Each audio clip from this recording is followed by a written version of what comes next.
अस्सलाम वालेकुम।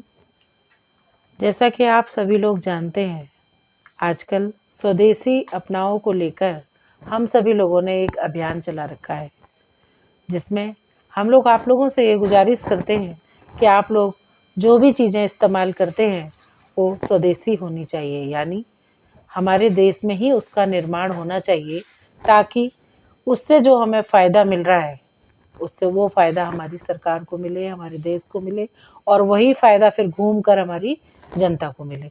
सड़कों के निर्माण में, पुलों के निर्माण में और अन्य कार्यों में वो पैसा खर्च हो।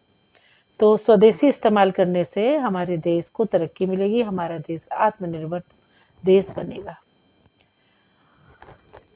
हमें सिर्फ इतना ध्यान देना है कि हम जो रोज़मर्रा की चीज़ें इस्तेमाल करते हैं वो हमारी स्वदेश में बनी हुई है या विदेश में बनी हुई है। सिर्फ इतनी छोटी सी बात को आपको अपने व्यवहार में लाना है।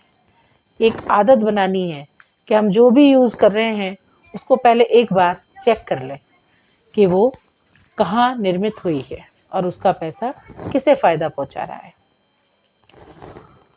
सुबह उठते हैं, दैनिक चीज़ों का इस्तेमाल करते हैं, शाम को सोते समय तक भी हम दैनिक चीज़ों की इस्तेमाल करते हैं।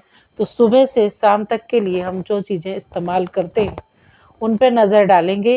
वो हमें चेक कहाँ से करनी है, वो 2 चीज़ें मैं आपको बताती हूँ जो आपके लिए बहुत ही आसान तरीके से आप जान सकते हैं। एक तो आपके क्षेत्र में जो भी संघ का कार्यालय है, आप वहाँ चले जाइए और वहाँ से स्वदेशी वस्तुओं की एक सूची तैयार रखी है, वो आप ले आइए।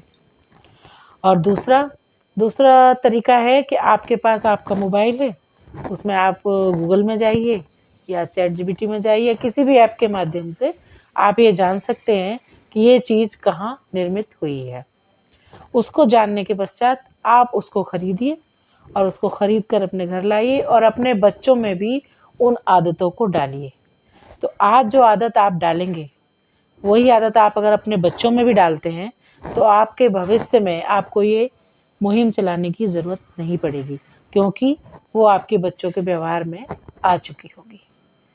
तो आज सभी संकल्प लेते हैं कि आज से हम जो भी अपनाएंगे वो स्वदेशी अपनाएंगे, ताकि उससे जो पैसा आ रहा है वो पैसा हमारे देश में हम पर खर्च किया जाए। जय हिंद, शुक्रिया।